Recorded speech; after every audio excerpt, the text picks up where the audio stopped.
The following program was produced by an independent community producer. The opinions expressed do not necessarily reflect those of the ECAT staff or board of directors.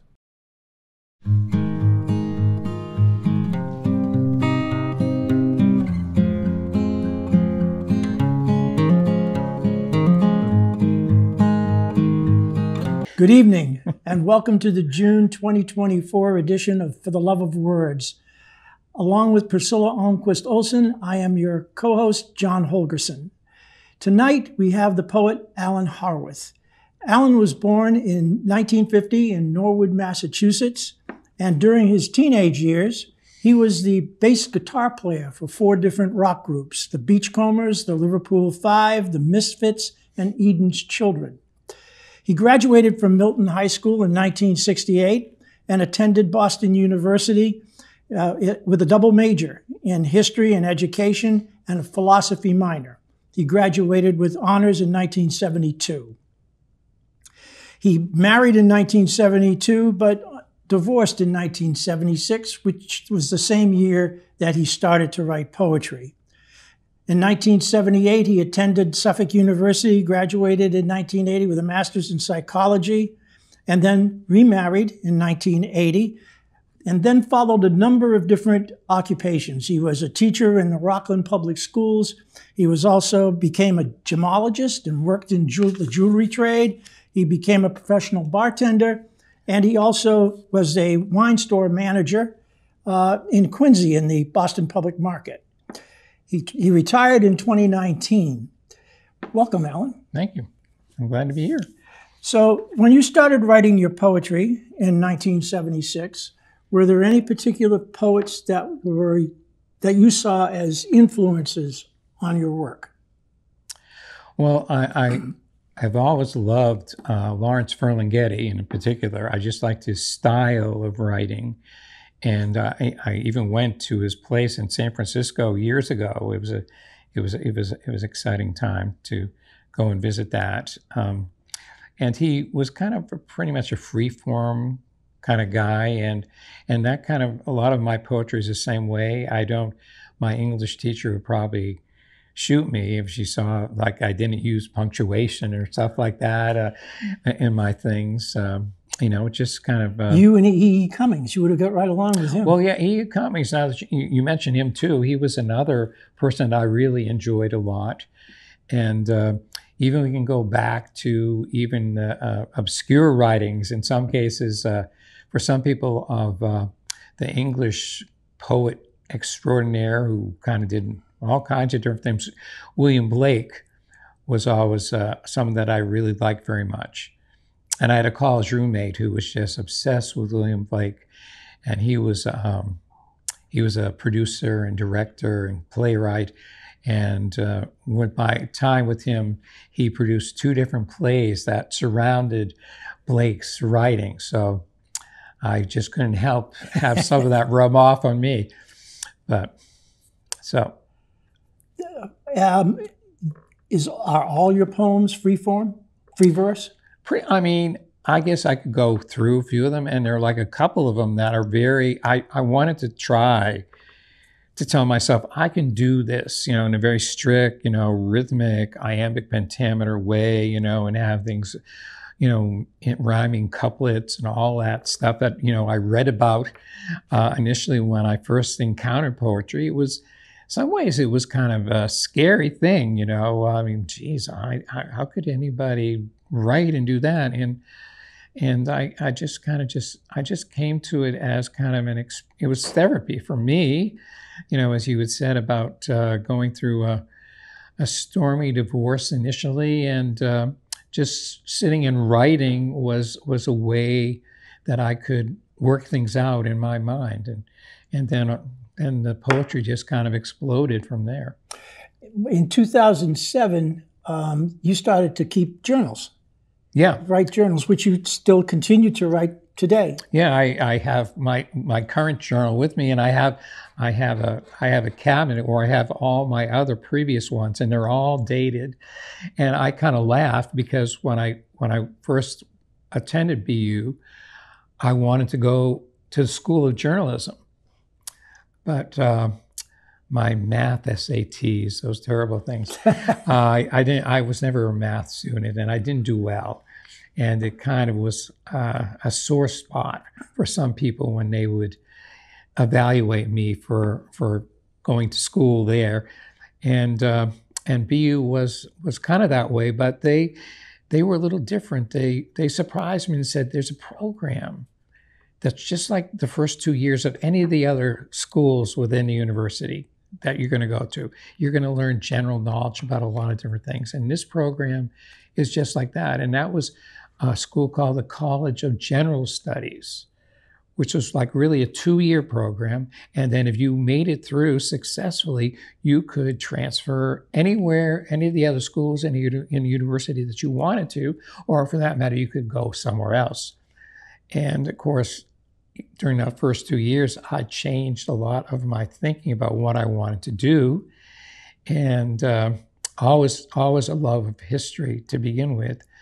But I thought that the only way you're going to change people's minds, especially at that time, you were at the height of the Vietnam War, and a lot of just terrible back and forth between different groups of people and stuff like that. And I just felt the only way you're going to change people's minds is not fighting with them or arguing, is just through teaching, through education. So all of a sudden I made an abrupt left turn, and I said, you know what, I'm gonna do a double major.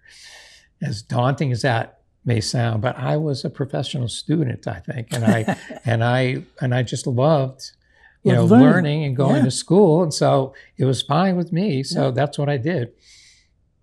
Sadly, my teaching afterwards, they didn't tell you when you go to school about what I said. I said to a professor one day, I said, you got to have a course that you offer called The Politics of Education. Because when you get out there in the real world and you were in a public school, all of a sudden there was all the politics, how long people have been there, and you're like the new kid on the block. And oh boy, it was, I knew what I was going to get, and I endured it for the initial period.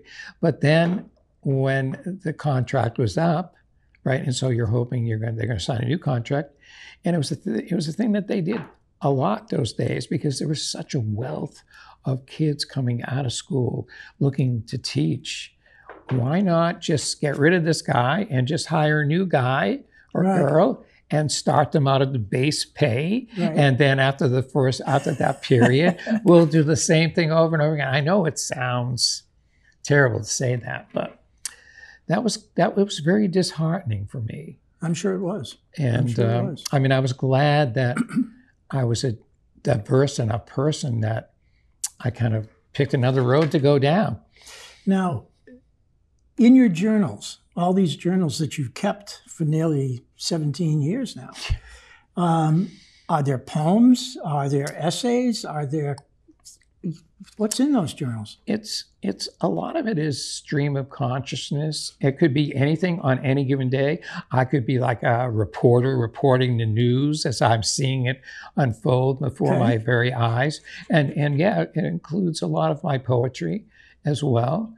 And I've given my daughter strict instructions that she's going to be the keeper of these journals, whatever happens to them. Of course, maybe I'm probably making them much bigger than they actually are. But, as I was saying with my poetry, it's like that. It's like continuous therapy, of like having ideas in your mind and not quite sure how you want to have them come out. It was always a great drawing board to kind of sketch out this idea or that idea and say, I think a poem is brewing here. I'm going to take this a different direction. So, right. So you began your readings.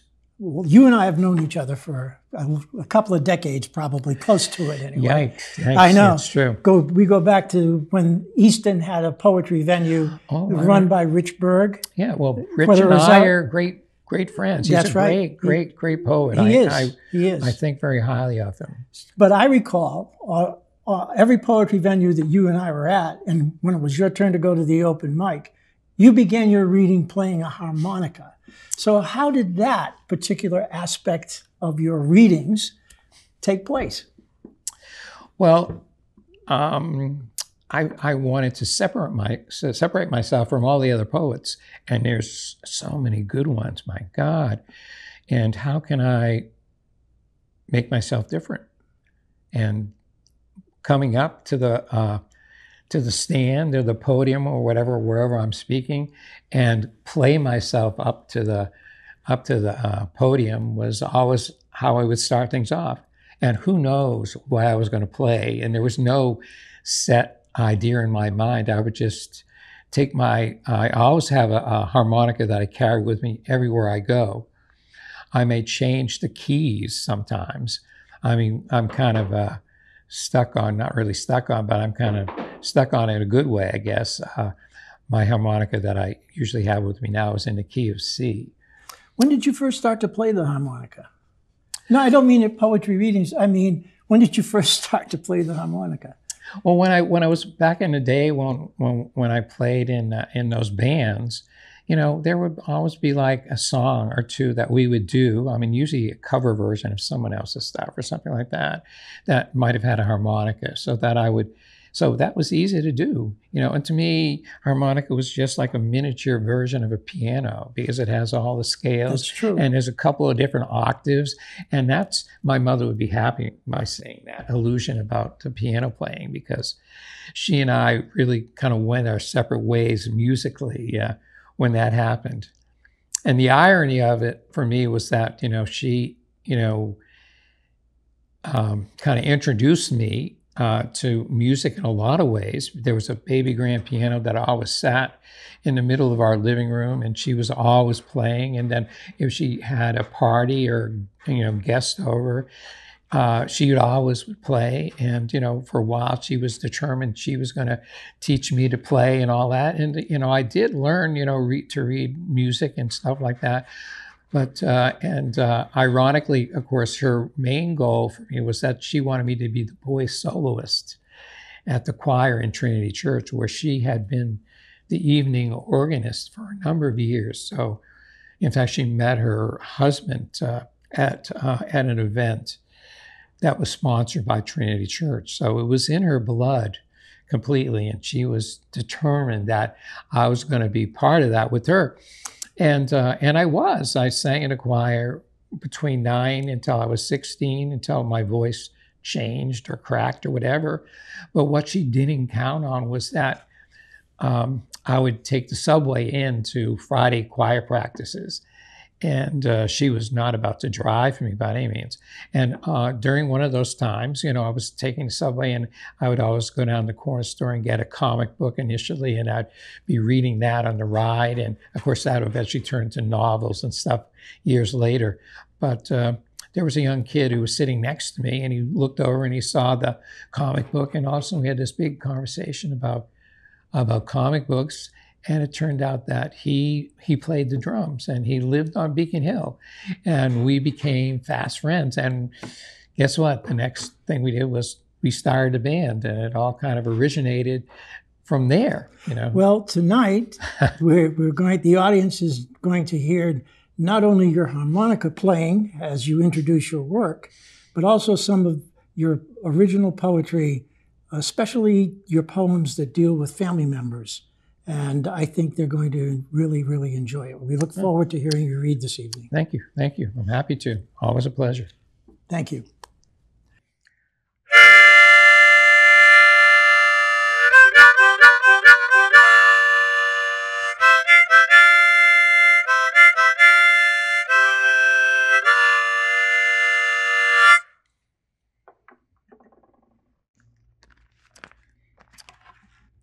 I have a few poems for you tonight. The first one is called A Legacy. And before I was married or had any children of my own, I thought about wanting to be able to give them advice from a poet's point of view. And so this poem spilt out. Taste a fresh egg that came from inside a chicken that you knew personally. Feel wet spring grass between your toes. touch knowing skin, know you are part of a past and part of a future. Laugh until the ache drains out your fingers and toes. Cry over a beautiful song. Feel the trust a child has in you and honor it. Feel sperm and egg unite through love. Believe that rational scientific knowledge does change the world for the better, sometimes. Be honest even when it be unpleasant, but don't be honest to be unpleasant. No fear creep up your stomach and let it out when you feel that life will have been worth death. Never be far from gravity, tides, stars, systems of growth. Enjoy the first bite of honest food. Remember the first sip of wine. Be a family. Walk toward conflict and come out winners. Know beauty as you find it. Seek sources. Become a source. Feel the sun on closed eyelids till the yellow needles weave a net of heat through to the back of your neck. Participate in a building built through participation. In more than technique, know technique for what it is. A tool, not an icon. Spend a moon alone on earth beyond man's reach. Live, build, so earth may live. And in thinking about my children, this next poem, special poem for my son Matthew, who sadly, he was in the Navy and he got hurt. And so they gave him OxyContin. You know, the pain might have went away, but the OxyContin never went away. And that's what killed him in the end. And this is called Lullaby for Matthew David. Fresh grief undoes me, like a wave washing over me from a distant shore, and for the moment, I want to drown in it.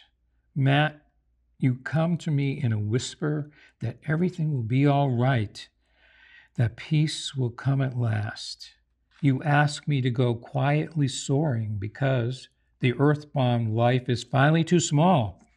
It is like the metaphor of a swing. You shut your eyes tight and it can take you anywhere. And in that dream, I see a young boy's eyes filled with wonder at seeing a netted frog or a face plunging into a birthday ice cream cake. But there are no more birthdays to celebrate on this day in August. But wait, I choose to celebrate you, Matt, in your tragic, shortened life. You are my master sommelier.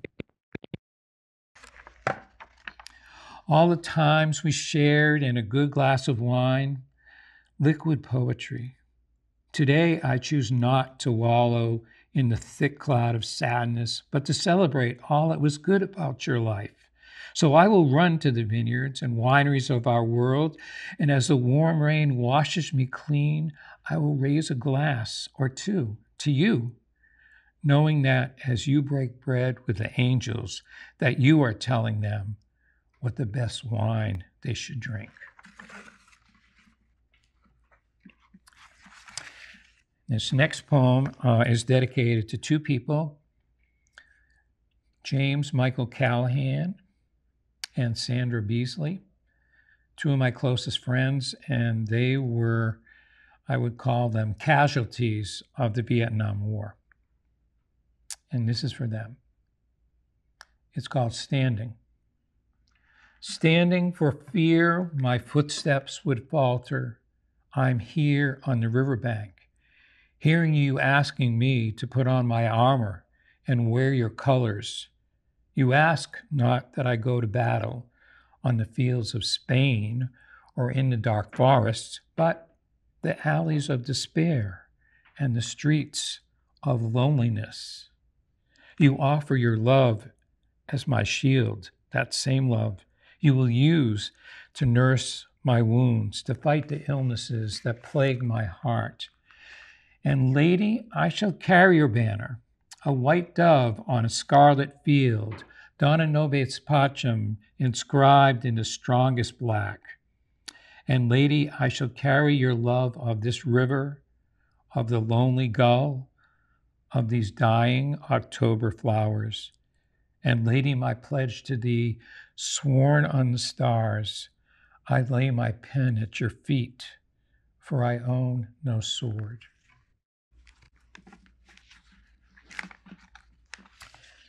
This next poem is called Gray. I guess that's my moving poem.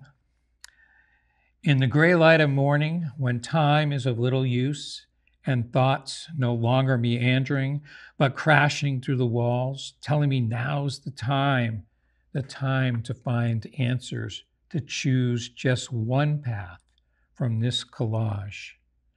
I turn to you who lie sleeping, and envy your gentle sleep, and feel your heart's beat in rhythm to mine. And the passing trains going nowhere, fated to return to nowhere, happy to remain alone. Looking at these walls again, seeking to find the power they hold over me, seeking to find the door to which you are the key to open all, as you have opened my eyes through your own. When the dawn replaces the gray, we shall leave these walls. All our possessions are packed and our memories forgotten, as well as can be. For our new land must be free from all thoughts of the past, except our dream to be free. And this is my newest poem. The ink is still drying here. And this is called And Me Writing. And me writing, as I captured glass inside a cabinet, it's the aroma of a spring morning, impossible to bottle. And me writing. It's the some pulp coating my mouth as I sip my early day OJ. Sunlight shadows my table, and me writing. It's the morning geese trumpeting, welcoming new beginnings and fresh air, and me writing. It's the soft petal pansies bowing their heads to a day's commencement, and the early first bird song, and me writing. It's the wishing my dad, Larry, were here to enjoy this moment and his gentle thoughts with me, and me writing. It's the day's first kiss, your soft, moist lips and bed cover smells, and me writing. It seems creativity rises with the tides, and I continue to be moved by what washes ashore.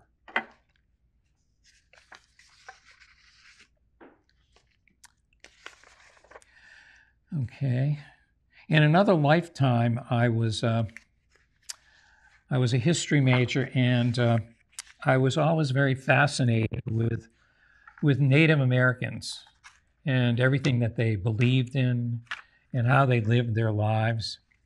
And so I made it kind of a specialty of mine as a history teacher. I put together a class just on Native American studies that everybody always wanted to take.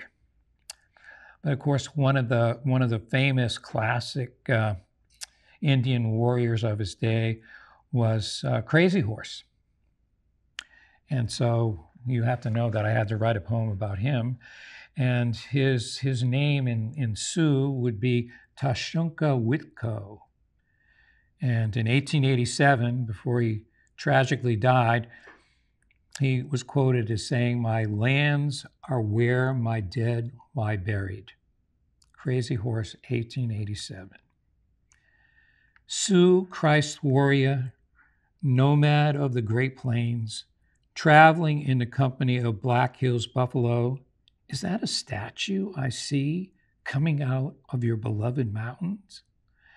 More than just a legend of your people, moving in a cloud of 40,000 arrows, warrior of extreme daring, peacemaker, dreamer, statesman, mystic, loner. Betrayed by your own disciples, your blood stains the ground of old Fort Robinson. Dying so young and leaving us to suffer on the res was not your intention. Our way of life died with you as well. How can we find our courage, our dignity, our freedom now? One last victorious battle against the colonizers, our ghost shirts will make bullets impervious to our flesh. Born to these great skies and long horizons, I see you there, still, in the cloud patterns. O grand grassland steppe, filled with monotonous emptiness. Crazy horse, you understood the natural balance and the constant dramatic interplay of land and sky. The white man was indifferent and likely to destroy it. Sadly, your world is only a shadow now. They wanted us to give up the great chase and try farming the land. 378 broken treaties later, so many wrecked promises. George Armstrong Custer, real estate developer. Oh, crazy horse, the embodiment of ferocity. Where are you now? September 6th, 1877. It is no good for the people to depend on me any longer. Final words from you leave us in tears.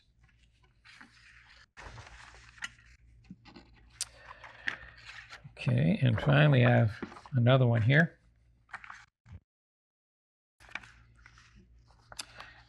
Speaking of history, this poem is called A History Lesson. Sometimes life is a roller coaster ride in the middle of a carnival sideshow, walking into an unforeseen future, tottering on the precipice of history like a tightrope walker. Each step is carefully measured. No safety net below. Agonizing self-doubt. The jury is still out. It is a procrastination or productivity. I hear the train conductor bellow, "Recession, just around the bend." We are just pieces of the world, trying to put ourselves back together again. Standing on the subway platform, waiting for my epiphany, with a heart full of rejection, a refugee from a middle-class suburban high school, or an urban terrorist ready to explode, an expression of myself like a cell tower transmitting some incoherent message, pulling back from the brink of depression, carefully measured ideals twisting like snakes. Police in the area, an unusual race in an uncommon place. Different and yet the same. That is the beauty we all seek. What is in a person's heart matters. The most you get old when you stop doing things is inspiration to amateurs. Let us get out to work now. First a drop, then a stream, then a river, then an ocean. Beyond our imagination, we all make a difference. Learn to love something or someone. You have to be taught to hate. So let us teach love. Welcome to Service Matters, a weekly radio show that talks about the good things that are happening in local communities and beyond. Since 1978, the Eastern Food Pantry has been dedicated to providing food to our neighbors in times of need. As long as there's a hungry people in our community, our doors are open, our hearts will be open to help. We also like to talk about the good things that people do to make a difference, and in many cases, to make dreams real for folks out there in need. Just to chat about, as you say, some of the good things in life. There's some of the good things, the great things, and the happy things. And certainly watch us on ECAT, Eastern Community Access Television.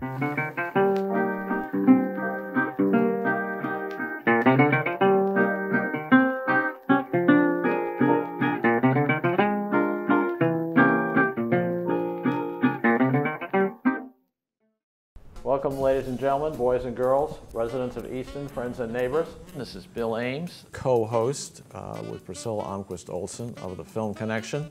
On ECAT now for over 20 years.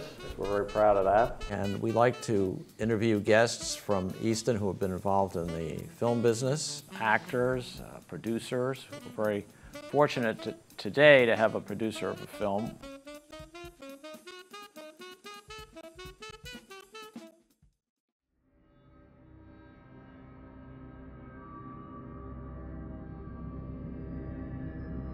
Oh, I didn't see you there. Sick of all the new shows and movies dominating pop culture? Well, have no fear, because Old Time Movie and Old Time TV are here, where we like to add our own flair. There's a truck out front, and if we could just get the keys... Man, are you crazy? Are you out of your mind? Those are flesh-eating zombies. They upended our car, okay? We're lucky to be alive, especially Joe. I had to pull him out of the trunk, for crying out loud.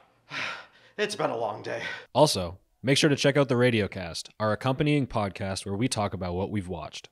There was a lot of moments of just Mac on the raft going down the river, just internal monologuing over and over and over. We show the classics and nothing but the classics. Well, except for the weird ones. Check us out on all our channels as well as our YouTube.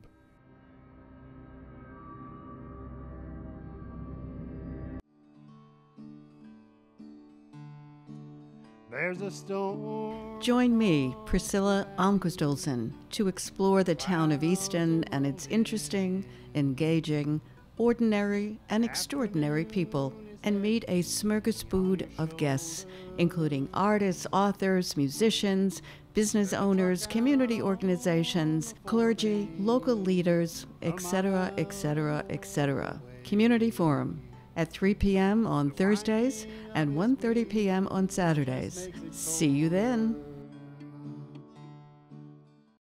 Okay, welcome to For the Love of Words. I'm Priscilla Almquist Olsen, your host, and today is a day in March 2024, and I'm in northeastern Massachusetts, where it's 60 degrees, drizzly, and a bit humid, and my guest, Kimberly Ward, is in Newburgh, North Carolina, and she's in a public place, so we're going to maybe hear some of her friends there in the background. Okay, so we're going to welcome to the show, Kimberly. Hi, thank you. Glad to be here. Yes, and I understand that you write your own songs, you play the piano, and you're on your own personal journey, musical journey. So tell us a little bit about how all that started. Okay, well, I actually started playing the piano when I was about 8 or 9 years old. I never thought about writing songs till I was probably 31 years old, which is a big difference. I'd already gone to college for business before I was 31. I started writing just for fun in my early 20s, and not a book, but just like poetry, things I like to do about my life. But somehow by the time I was 30, 31, like this little change came about because I was finishing college and marriage and about to have a baby, and just everything was changing. And I wasn't really happy at some of the jobs I had, so I knew I wanted to get back into music. So that's when I started writing all these lyrics, and then started getting in studios and working. I've actually recorded in 6 studios. My goodness. Wow. And so what sorts of songs did you first start dreaming about? The sorts of songs, well, I write in multi-genre, so it's hard to just say it's just one. I like country and gospel. I like alternative music, like my song Every Moment that you've heard. is Christian faith based, but it's really just alternative music. But I write and sing in several genres, and I've also written a Christmas song. Okay, and what comes first, the lyrics or the melodies? Well, that's a great question. For me, most of mine are the lyrics. I've only had a couple ever where I like maybe in my car driving and I'm coming up with this melody. I know musicians who actually wake up in the middle of the night and say, "Hey, I was dreaming about this melody." That's never happened to me, but I have had some where I'm actually thinking of words as soon as I wake up. Most of my writing inspiration is like mid-afternoon in the evening. And I mean, and so where does your inspiration come from for the most part? I love that question. Most of it all comes from personal experience in my life. I've been through a lot of things, a lot of fun times, and also a lot of hard times, and a very hardworking person. And a lot of things have happened in personal life and education. Some I used to work in a school. I've worked in a college. I met people from all walks of life. Some of the songs I have written are going to be like a story I tell. Mm-hmm. Okay, and so you write about life's challenges. I'm understanding. Is that right? About what? I'm sorry, Oh, what was that? you write about life's challenges. Oh, yes. But you must also write about hope. Yes, I want to make sure I bring some type of hope and inspiration in my music because I know what it's like to go through life changes, or it could be career changes. For example, I actually changed majors in college 3 times. Like, who does that? Not many people. So, like, my major's in music, the major was in business, the minor was in music, but it wasn't always in that order. And I realized, like, after all these years, I love writing. I'm good with papers and essays, but I want to resort to having fun. So I think everyone needs to have fun at what they're doing. And that's where I want to bring hope in what I'm doing, get my message across. Like, let's see, my song Because I Did is a fun country song, and I want to make people laugh because I went through a lot of things with people asking me ridiculous questions. So I've written a song called Because I Did. Okay, and what were some of those ridiculous questions? Oh, and I still get them sometimes now, other stuff. Well, you don't have to share. Well, I can share a few things. So I used to write, and I have written some even a year or two ago, some letters to, business letters, not just like a paragraph, but to some senators and people in North Carolina about some things I'm a strong believer in women's rights and a mother and employment laws because I took a lot of business courses and things like that. And at the office jobs where I used to work, I saw a lot of unethical things going on. So I don't mind sharing that live because anyone can hear this. And so I would tell a few people I know very carefully, and they're kind of looking at me like, "You did what? Like, why did you do that?" Okay. And then there were some things like personal with marriage or children or, personal things I would share. And then they'd ask ridiculous stuff like, "Well, what's wrong with him?" Like if somebody was sick or in the hospital, then they get too nosy and maybe asking questions they shouldn't be asking. Well, I think that's your own personal choice. You're the creator of the songs, so you should certainly be in control of the topics and motifs. But that's wonderful that you are also not just creating personal stories, but also the stories of other women and fighting for women's rights. I understand. I'm an old feminist, active since the 1960s. Oh, okay. So yes, you can relate a little. Yeah, and so we've come a long way, but there's so much more to do and a long way to go. Music does help, doesn't it? Get points across. People listen to the words and then they start to think. So I think songwriters are really critical thinkers and hope that that message gets through. Don't you agree? Critical thinking, well, that's a big term they use in college and office jobs. It's, the clerical business world. But critical thinking is a big part of our society now. A lot of people use the word collaboration. I used to think that was just like at work or a school, but it's like everywhere now when a lot of musicians are using these terms. Yes. Okay. So, how old were you when you got started? Where did you get started, and what were some of your early struggles? Well, like I mentioned, I started taking piano lessons when I was 8 or 9 years old. I've always enjoyed writing, like as far as English and literature. I have a lot of classes in the college where I went. Well, I actually went to 4 colleges, but I'm just saying that because every time I changed majors, it's like I had to start doing essays again for a new topic, a new class. And as you know, with education, like one of the classes was child psychology. And yes, I do use that today because I have children now. And I'm getting to your question in a roundabout way because all the writing I did in college and a few of my jobs was like typing, but it wasn't just like typing notes. Some of them we had to go into details. I used to be a caseworker. So all that to say, I started deciding I need to be doing some writing of my own. And what's inspired me is my life, things I had to be an overcomer. I'm trying to be positive here because a lot of things happen. Like I've lived in a couple of states and things like that. So what were your early struggles in the music market?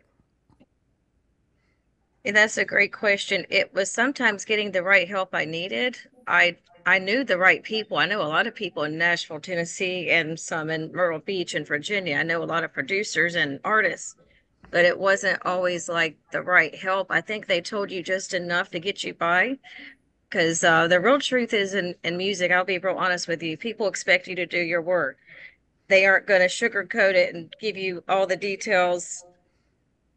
I mean, let me give you an example. So meta tagging music CDs to get on the radio, that there's a process you follow. You don't just say, oh, my song's on the radio. Can I be real with you? At least 2 producers didn't tell me so.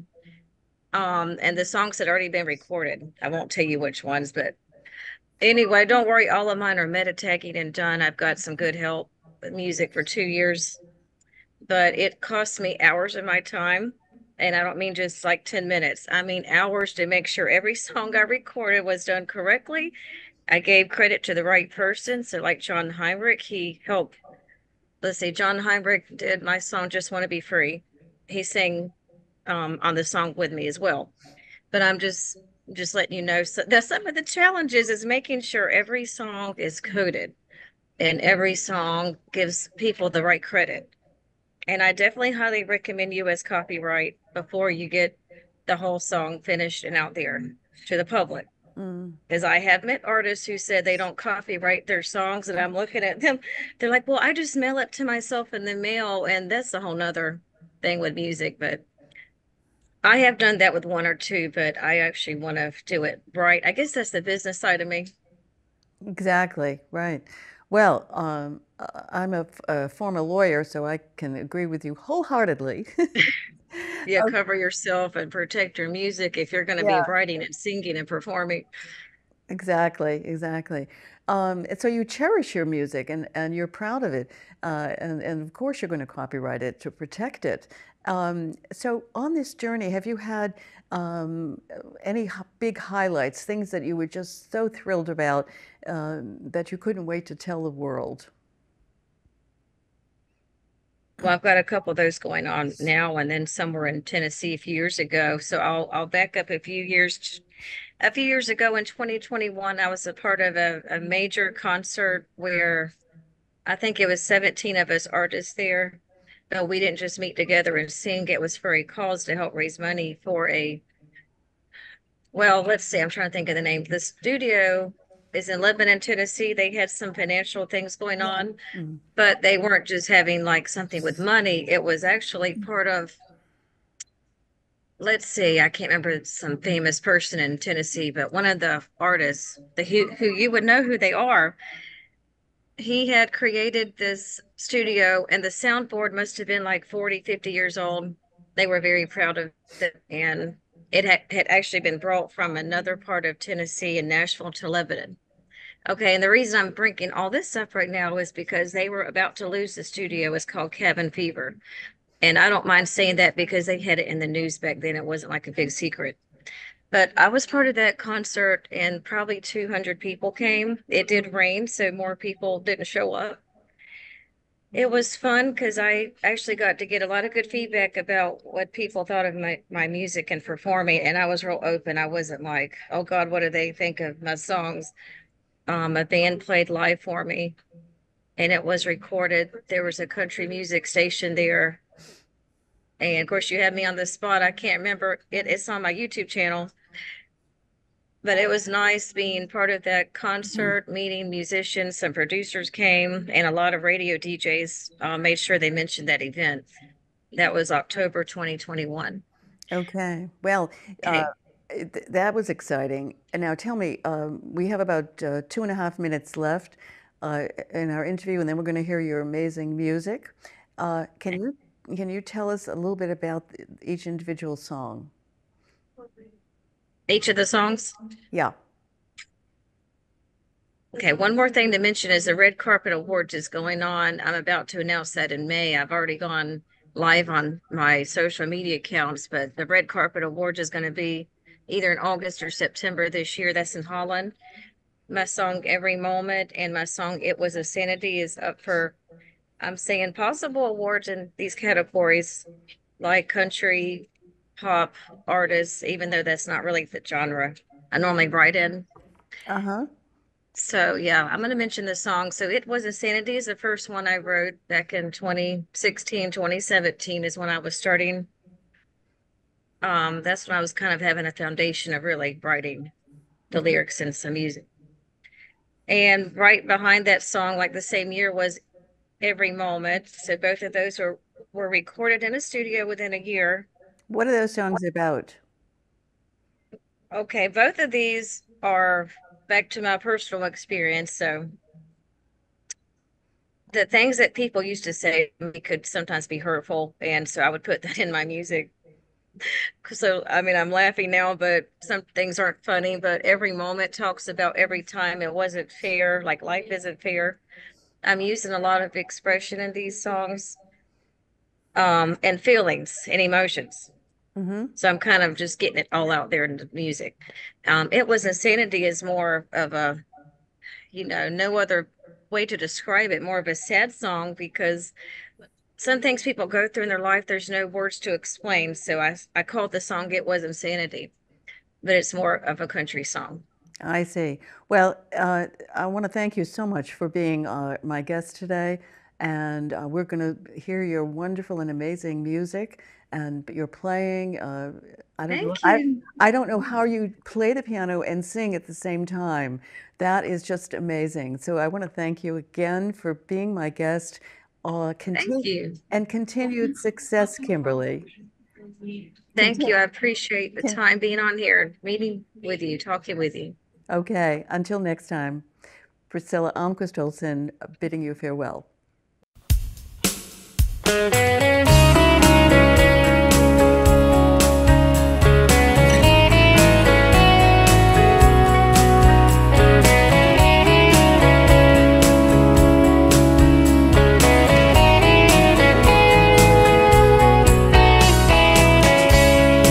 As I struggle through the years and the burdens hit me hard, seemed I had nothing but tears, yet you were there all the time. I stayed on this journey by faith, knowing things would get better, only to find out my path had to go down even deeper. For every moment I felt fear, for every time it wasn't fair, for every moment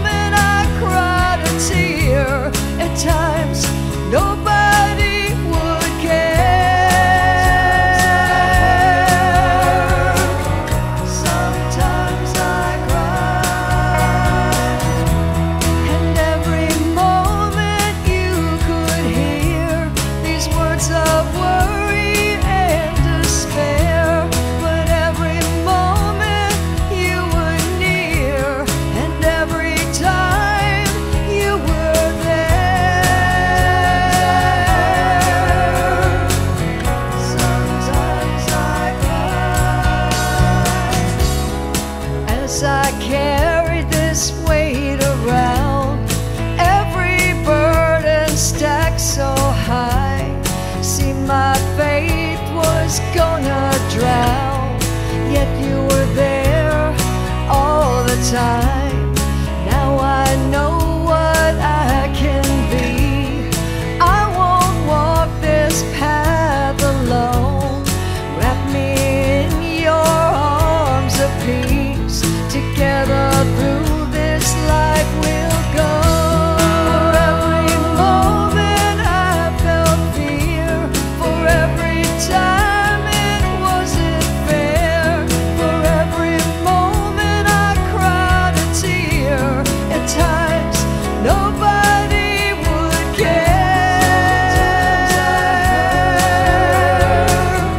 Sometimes I cry, and every moment you could hear these words of worry and despair.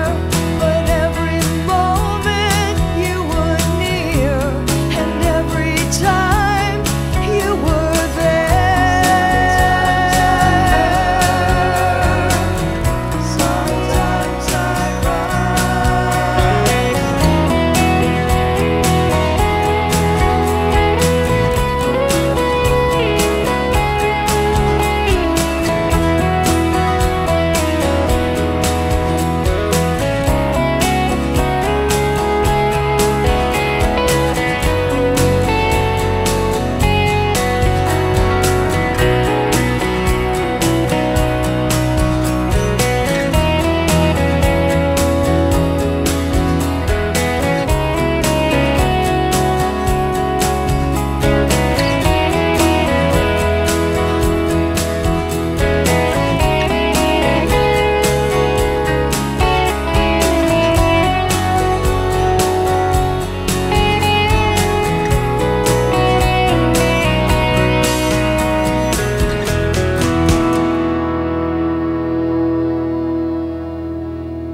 Hey everyone, it's Ford Music. I'm going to play a little bit of You Know My Name.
Just wanna be free from what lies within me.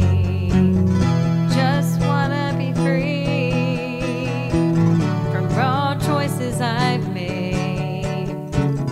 Just wanna be free from my guilt and my pain.